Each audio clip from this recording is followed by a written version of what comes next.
Nunca debí quedarme en la hacienda cafetalera de Oaxaca.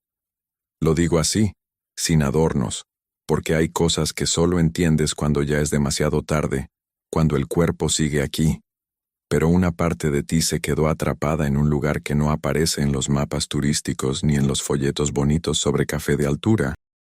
Yo me llamo Mateo, tengo 34 años, y hasta hace 2 años trabajaba como administrador para una pequeña empresa que compraba y rehabilitaba propiedades rurales en el sur de México.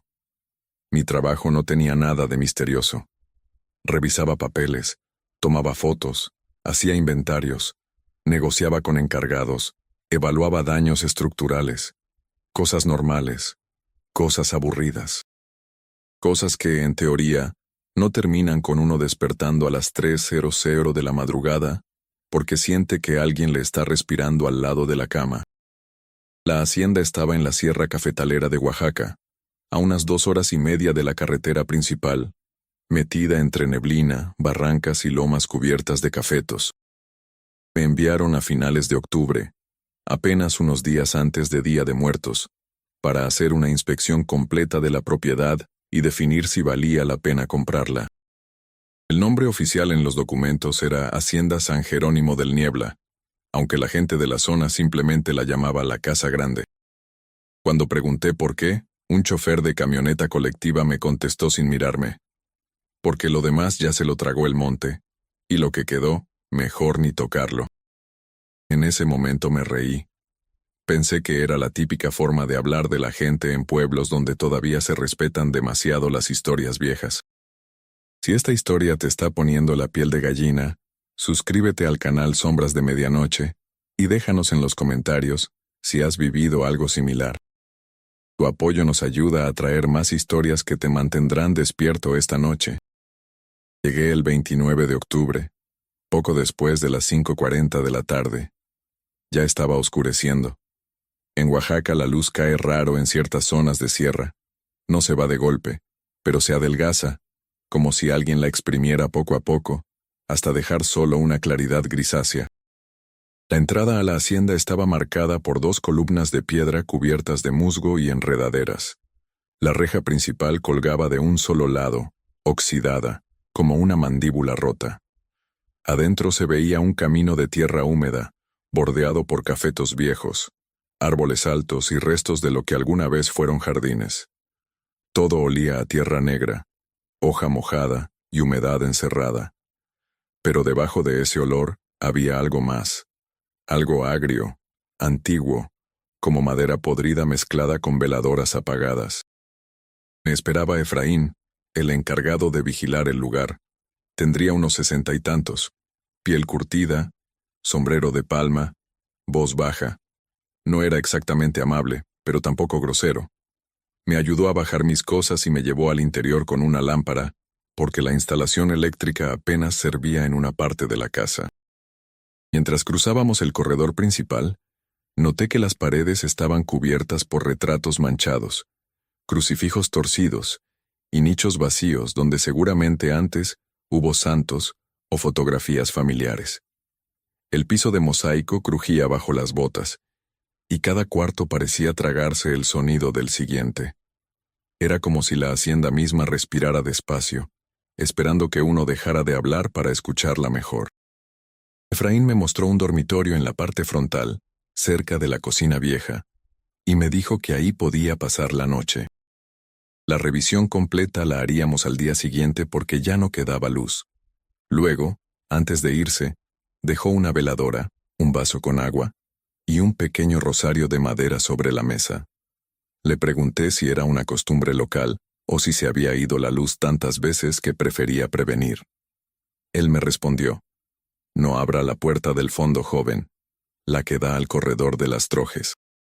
Si escucha pasos, no salga, y si oye que lo llaman por su nombre, no conteste. Yo sonreí como quien quiere ser educado con alguien supersticioso. ¿También eso viene en el inventario?, le dije. Efraín no sonrió. Solo me miró con algo que no era enojo, sino lástima. No me gusta dejar a nadie aquí solo en estas fechas, murmuró. Pero usted vino porque quiso. Esa frase me siguió mientras cenaba unas tortillas frías con queso y revisaba los documentos de la propiedad. Según los archivos, la hacienda había sido próspera durante décadas. Café, algo de caña, bodegas, trabajadores temporales. Pero había lagunas extrañas en los registros. Años completos sin movimientos. Una venta suspendida en 1987. Reportes de abandono. Una mención breve a una capilla privada que ya no aparecía en el plano más reciente. Afuera empezó a llover alrededor de las 8:17. Primero suave, luego fuerte. Las gotas golpeaban las tejas rotas con un ritmo irregular que a ratos sonaba como dedos corriendo sobre madera. A las 9:03, escuché el primer ruido. 3 golpes secos. No en la puerta principal, no en una ventana. Venían del corredor del fondo, justo del lado que Efraín me había dicho que no abriera. Me quedé inmóvil con el tenedor en la mano. Esperé. Pensé que quizá era una rama, una teja floja, algún animal. Pasaron unos 20 segundos y volvió a sonar. Tac, tac, tac. Siempre 3 veces. Me acerqué hasta la mitad del pasillo, alumbrando con mi celular. La puerta del fondo era de madera gruesa, más oscura que las demás, con una cadena vieja colgando por fuera y una pequeña cruz clavada encima. La cadena no estaba cerrada, solo puesta. Eso me dio una sensación extraña. Si era tan importante mantenerla cerrada, ¿por qué no estaba asegurada de verdad? No la abrí. Al menos, no esa noche. Regresé al cuarto. Traté de concentrarme en el trabajo y terminé quedándome dormido vestido, con la lámpara encendida. Me desperté exactamente a las 3:00 de la madrugada. No porque oyera un ruido, sino por el frío. Un frío rarísimo, denso, que no parecía del clima sino de otra cosa. Abrí los ojos y lo primero que vi fue que la veladora estaba apagada. Lo segundo fue que el vaso con agua tenía pequeñas ondas en la superficie, como si alguien acabara de soplarle encima. Me incorporé de golpe. La puerta de mi cuarto estaba entreabierta.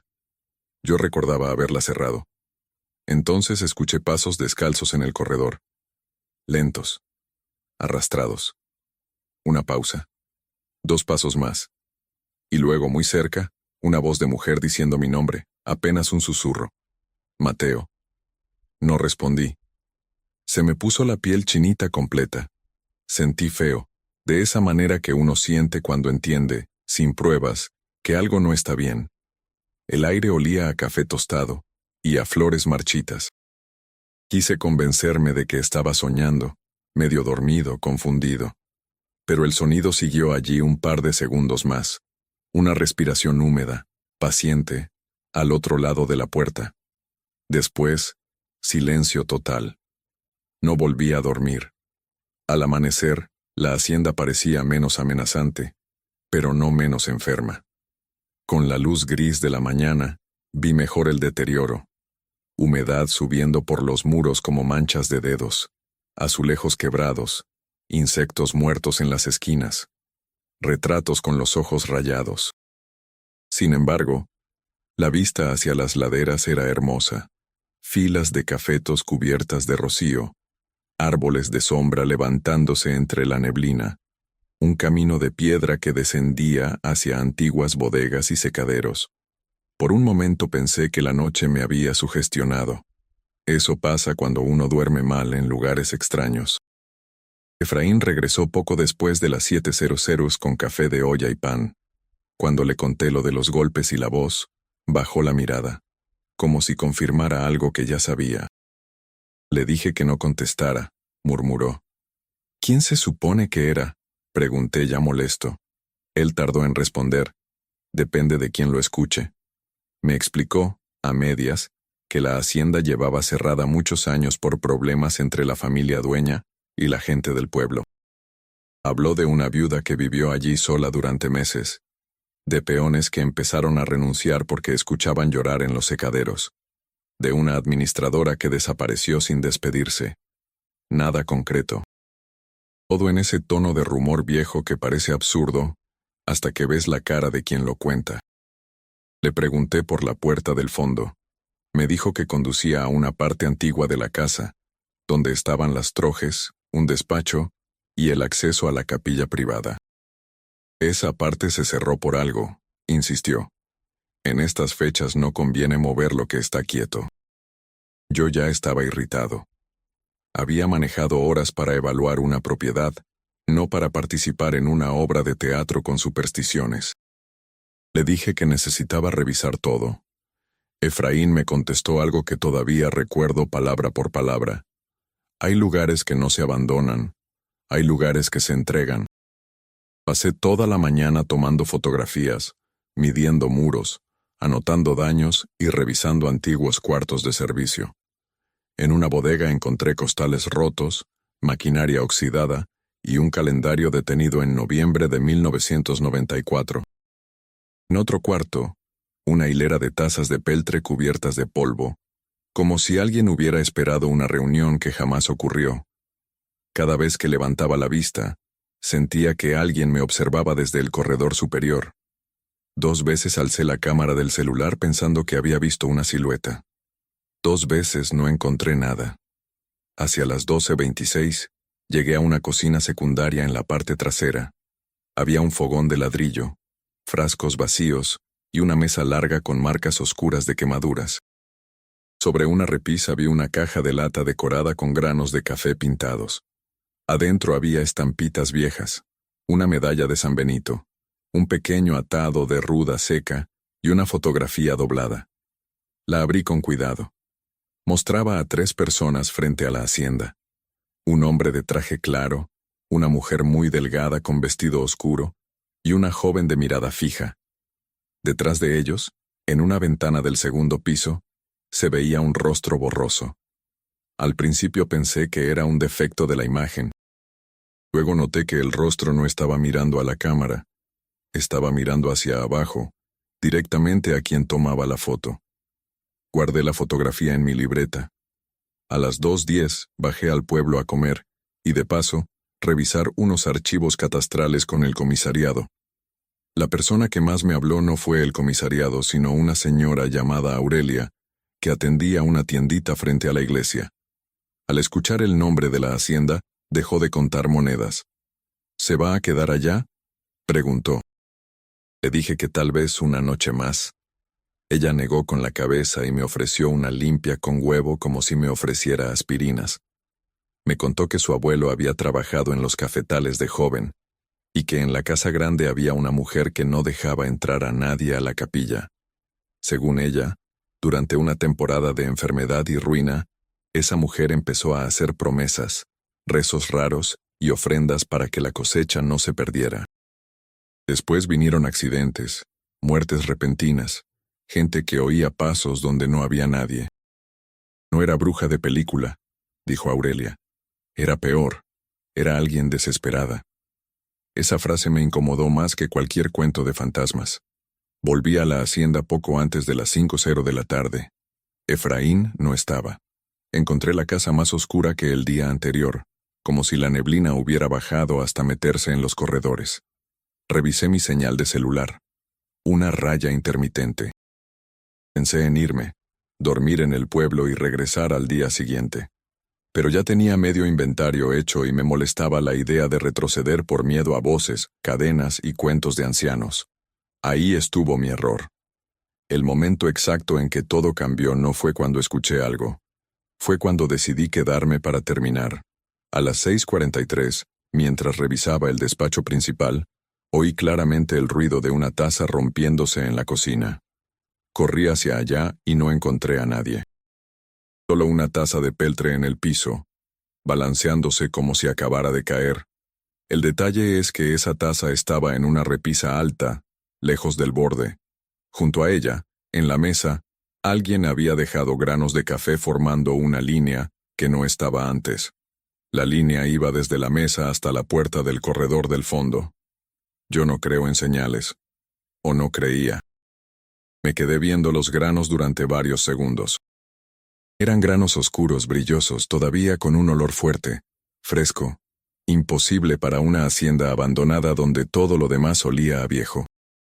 Entonces escuché de nuevo los 3 golpes. Tac, Tac, tac.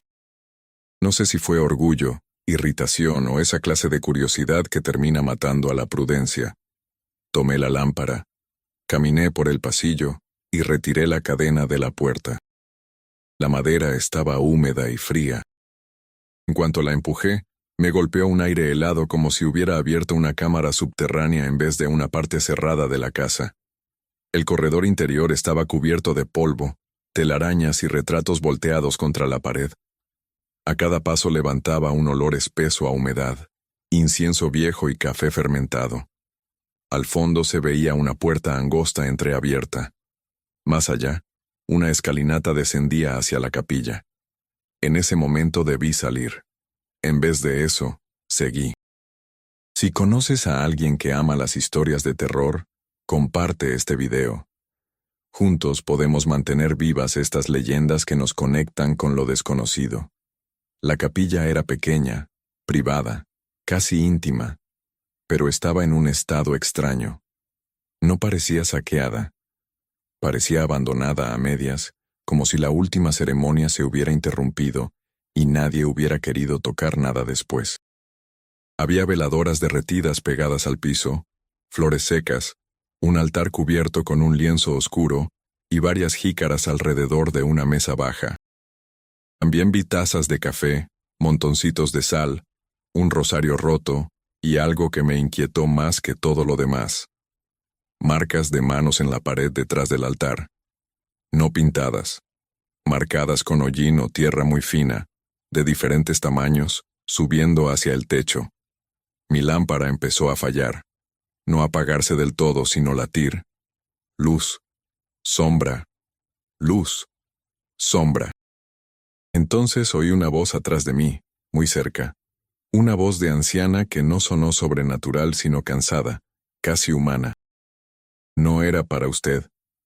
Giré tan rápido que me golpeé con un banco. No había nadie. Pero la temperatura cayó de golpe. Vi mi propio aliento en el aire. Sentí una presión dentro de los oídos, como cuando uno sube una montaña muy deprisa. Y luego escuché algo peor que una voz. Muchos murmullos al mismo tiempo, superpuestos, saliendo de los muros, del piso, de las vigas. No podía entender palabras completas, solo fragmentos, rezos, súplicas, mi nombre, el sonido de gente hablando bajito en un cuarto donde no debería haber nadie. Retrocedí apuntando con la lámpara hacia todas partes. En la mesa baja había un cuaderno cubierto de polvo. Lo abrí casi por reflejo. Era una especie de diario. Las primeras páginas estaban dañadas por humedad, pero en las últimas se leía con claridad una letra nerviosa. Hablaba de la cosecha perdida, de enfermedades entre los jornaleros, de una sequía extraña, de una deuda imposible. Luego el tono cambiaba. Ellos aceptaron el café pero siguen pidiendo, decía una línea. La casa tiene hambre, decía otra. Más adelante. No debo dejar que salgan al camino. Si oyen su nombre, entran. Sentí un hormigueo en la espalda. Pasé una página más y encontré una fecha. 1 de noviembre de 1994. La última entrada decía: esta noche abriré la puerta una vez más. Si la cosecha revive, tendrán que quedarse aquí conmigo. Si no, será mi voz la que los llame. Se escuchó un golpe arriba. Luego otro. Luego muchos, como si alguien corriera en el corredor superior de la casa grande. Apagué el diario de un golpe y corrí hacia la salida de la capilla. Apenas crucé la puerta, vi una figura parada al fondo del corredor. Era una mujer muy delgada, inmóvil, con un vestido oscuro pegado al cuerpo como tela mojada. No le veía bien el rostro porque la lámpara seguía fallando, pero sí distinguí el cabello largo y los brazos demasiado rectos a los costados. Pensé que podía ser alguien del pueblo, alguna persona real que hubiera entrado. ¿Quién anda ahí?, pregunté. La figura inclinó apenas la cabeza, y entonces dijo, con una voz que no salió del aire sino de todos lados al mismo tiempo: «Tú abriste». Corrí. No recuerdo haber llegado tan rápido a la parte principal de la hacienda. Tropecé 2 veces. Me raspé la mano contra la pared y casi tiré la lámpara. Cuando cerré de golpe la puerta del corredor del fondo, los golpes empezaron del otro lado. No eran 3, eran decenas, como si varias manos pequeñas y grandes golpearan al mismo tiempo, con desesperación. Puse la cadena de vuelta, empujé un mueble contra la puerta y retrocedí jadeando. El olor a café era ya insoportable, mezclado con cera, humedad y algo dulzón, como flores de altar demasiado viejas. Quise salir de la hacienda en ese instante, pero las llaves de la camioneta no estaban donde las había dejado. Revisé la mesa, el despacho, mi mochila, los bolsillos. Nada. Entonces escuché el motor. Venía del patio exterior. Corrí hasta la ventana y vi los faros encendidos. Pero la camioneta no estaba quieta. Avanzaba sola, muy despacio, como si alguien la condujera sin prisa, hasta detenerse junto al antiguo secadero. Ahí se apagó. En ese momento se fue la poca luz que quedaba. Toda la hacienda quedó en oscuridad. Solo seguía encendida la pequeña llama de una veladora que yo no recordaba haber prendido. Estaba en el piso del corredor, a unos metros de mí. Y junto a la veladora había huellas húmedas, descalzas. Entraban desde la puerta principal. No salían. No voy a fingir valentía. Empecé a rezar lo poco que recordaba. Agarré el rosario de Efraín con tanta fuerza que me lastimé la palma. Cada sonido se volvió enorme. El goteo del techo, el rechinido de una viga, el roce de algo arrastrándose arriba. Luego oí voces en el segundo piso. No una, varias. Una llorando, una rezando, una riéndose bajito, y otra, más clara que las demás, diciendo, «Baja». No subí, ni bajé. Me encerré en mi cuarto, arrastré la cama contra la puerta, y me quedé sentado en el suelo con la lámpara entre las rodillas. Revisé el celular. Sin señal. 2:47 de la madrugada. Afuera del cuarto comenzaron a escucharse pasos lentos, circulares, como si alguien caminara en redondo. A veces se detenían justo frente a la puerta. A veces se alejaban unos metros y regresaban. En una de esas pausas, escuché claramente a Efraín. «Mateo, abre. Ya vine». Me acerqué un poco, a pesar de mí mismo. La voz era idéntica. Pero Efraín me llamaba de usted. Siempre. Nunca por mi nombre a secas. Me quedé quieto. Un segundo después, la misma voz, ya deformada, susurró del otro lado. «Mateo, abre». Y entonces algo rascó la madera, despacio, como uñas secas. No sé cuánto tiempo pasó, tal vez minutos, tal vez una hora. El sueño se mezcló con el miedo. Hubo un momento de silencio absoluto, un silencio tan perfecto que me atreví a pensar que había terminado. Luego escuché el sonido de granos de café cayendo dentro del cuarto. 1, 2, 10, decenas. Apunté la lámpara al piso y vi que los granos aparecían debajo de la cama, rodando desde la oscuridad, aunque no había hueco suficiente para que vinieran de ninguna parte. Empezaron a formar un círculo incompleto alrededor de mí. El olor era tan fuerte que me dieron arcadas. Entonces, desde debajo de la cama, una voz de mujer habló con total calma. «Falta uno».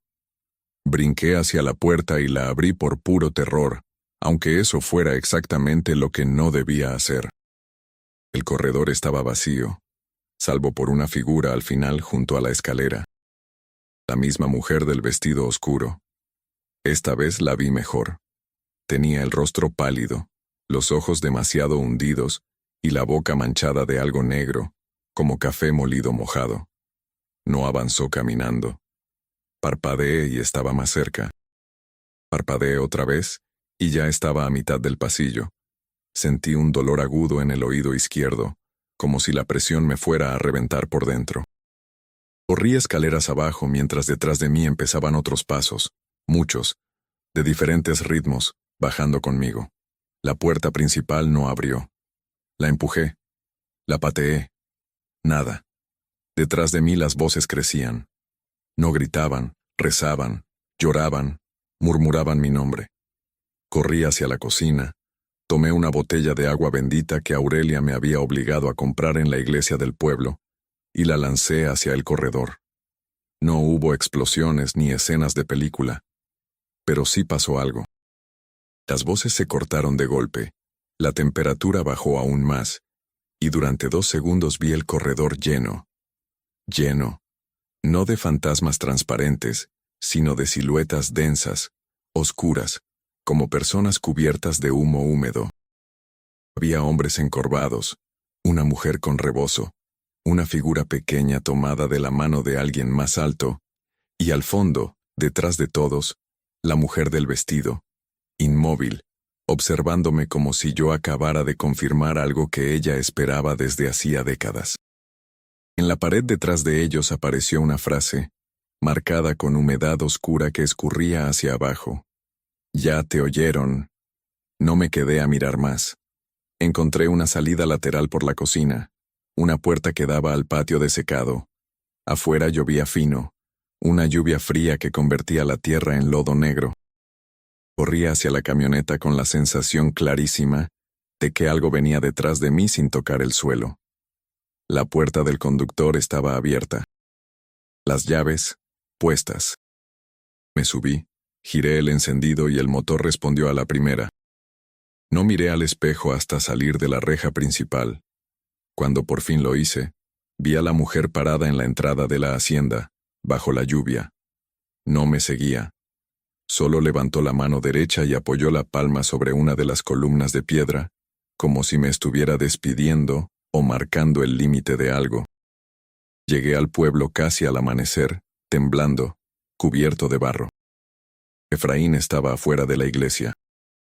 Cuando me vio, palideció de una forma que nunca le he visto a nadie. No me preguntó qué pasó. Solo miró mi cuello. Me llevó adentro. Me sentó frente a un altar pequeño y le pidió a Aurelia que trajera un huevo, ruda y copal. Se lo pegaron, dijo. ¿Qué cosa?, pregunté. Nadie. Ese fue el momento en que entendí que no me había seguido solo un recuerdo ni una sugestión. Algo de esa hacienda había aprendido a encontrarme. Intenté deshacerme de la foto. Primero la rompí en 4 partes. Luego en pedazos más pequeños. Bajé al contenedor del edificio y la tiré dentro de una bolsa negra, debajo de restos de comida y cajas húmedas.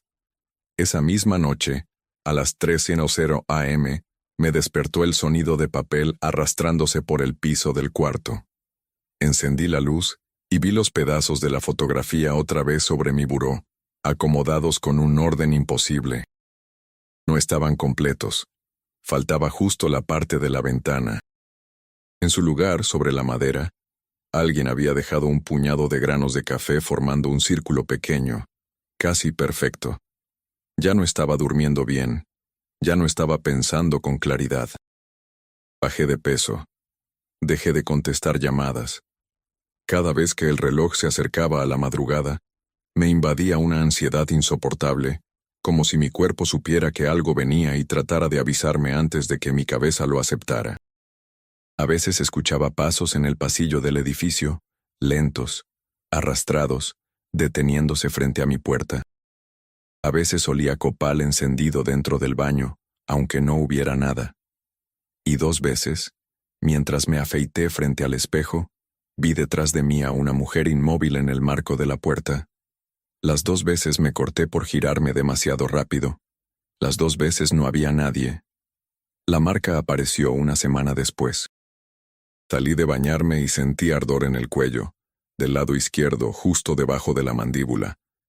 Pensé que podía ser un rasguño o alguna irritación, pero cuando me miré al espejo vi algo que me dejó helado.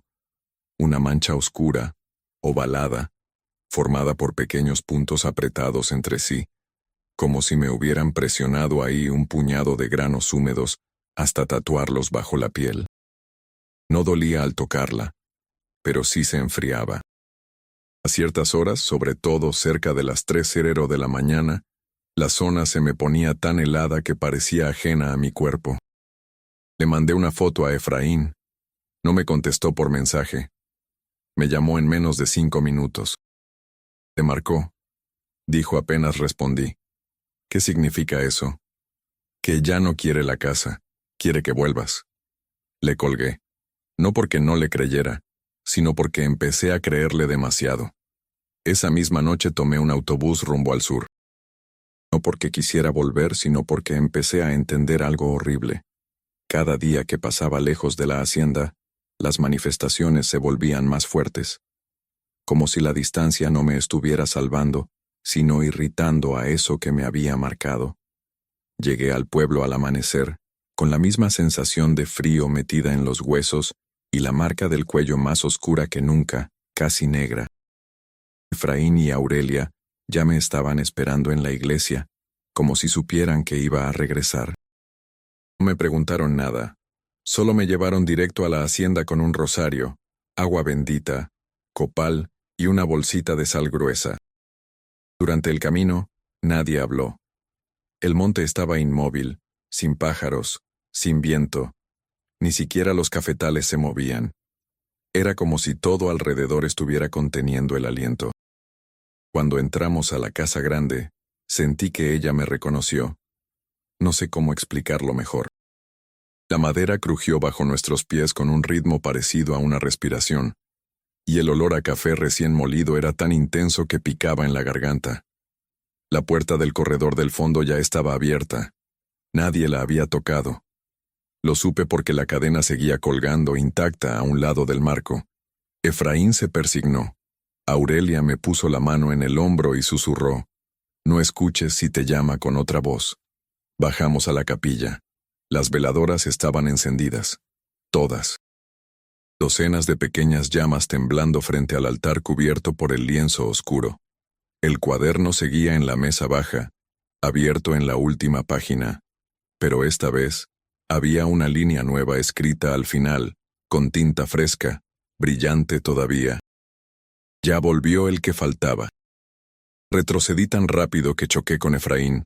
Entonces oí los murmullos, primero suaves, luego más claros, rezos superpuestos, llantos, nombres, mi nombre. Y entre todos, la voz de la mujer, serena, cansada, casi tierna. Ahora sí. El aire se volvió helado.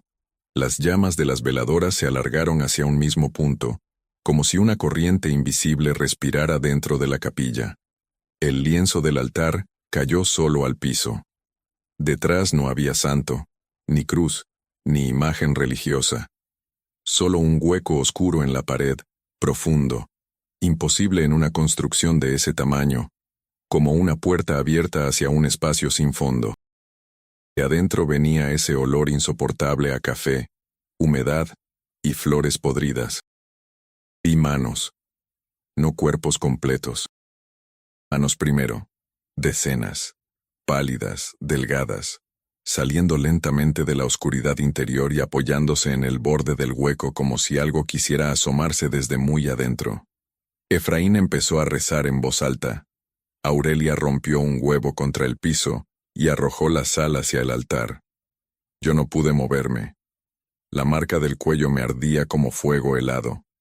Sentí que algo tiraba de mí hacia adelante, no del cuerpo, sino de adentro, como si quisieran jalarme por la voz, por los pensamientos, por el nombre. Y entonces la vi. Jacinta. De pie al otro lado del altar con el vestido oscuro pegado al cuerpo como si acabara de salir de la lluvia, o de algo más profundo que la lluvia. No caminó hacia mí. No hizo falta. La sentí dentro de la cabeza antes de escucharla, como una idea ajena metiéndose entre mis propios pensamientos. Solo quería que alguien se quedara conmigo. Entonces, entendí lo peor. No había querido matarlos. No al principio. Los había llamado para que la hacienda no se quedara vacía, para que la ruina no terminara de tragársela, para que el eco de los rezos y del trabajo siguiera vivo entre esos muros. Pero con los años, con las promesas, con lo que fuera que respondió desde ese hueco del altar, su deseo se pudrió, y ahora la casa ya no distinguía entre compañía y condena. La marca de mi cuello ardió tanto que caí de rodillas. Escuché a Efraín rezando detrás de mí. a Aurelia llorando, el crepitar de las veladoras, los murmullos creciendo dentro del hueco. Y en medio de todo eso, Jacinta levantó la mano y señaló no mi cuerpo, sino mi sombra proyectada en el piso de la capilla. Mi sombra no estaba haciendo lo mismo que yo. Yo estaba de rodillas. Mi sombra estaba de pie. Sentí que algo me arrancaba el aire del pecho. Cerré los ojos por puro instinto. Aurelia me echó agua bendita en la cara. Efraín me jaló del brazo con una fuerza que no parecía suya. Y los tres caímos hacia atrás justo cuando todas las veladoras se apagaron al mismo tiempo. La oscuridad fue total. Hubo un ruido profundo, seco, como una puerta de piedra cerrándose desde muy adentro. Después silencio. Cuando recuperé el aliento, la capilla estaba vacía. El hueco detrás del altar ya no estaba. Solo quedaba un muro agrietado, viejo, húmedo. Jacinta había desaparecido. Las voces también. Salimos de la hacienda antes de que anocheciera. Nadie dijo una palabra en el camino de regreso. Al llegar al pueblo, Aurelia me revisó el cuello. La marca seguía allí, pero más tenue. No se fue, dijo. Solo aprendió a esperar. Esa misma noche abandoné Oaxaca y no volví jamás. Han pasado 2 años. La hacienda, según supe, sigue cerrada. Nadie compró el terreno. Nadie quiso entrar a rehabilitarlo. A veces pienso que todo terminó en aquella capilla y que lo que viví desde entonces son restos del miedo, traumas que se pegan al cuerpo como el humo. Eso quiero creer. Lo intento, de verdad. Pero hay cosas que no encajan. Cada 29 de octubre, sin falta, encuentro 3 granos de café en algún lugar de mi casa. A veces sobre la mesa, a veces dentro del lavabo, a veces en el asiento del coche antes de arrancar. Nunca escucho cuando aparecen. Nunca atrapo a nadie entrando. Simplemente están ahí. Y anoche, a las 3:00 en punto, me desperté con la sensación de que alguien estaba mirándome desde la esquina del cuarto. No me moví. No volteé. Porque después de todo lo que pasó, aprendí una regla muy simple. Cuando una voz te encuentra por dentro, ya no importa cuánto huyas. Lo peor es que, antes de volver a dormirme, escuché el sonido más leve del mundo. Como si alguien, debajo de mi cama, acomodara con paciencia un puñado de granos de café.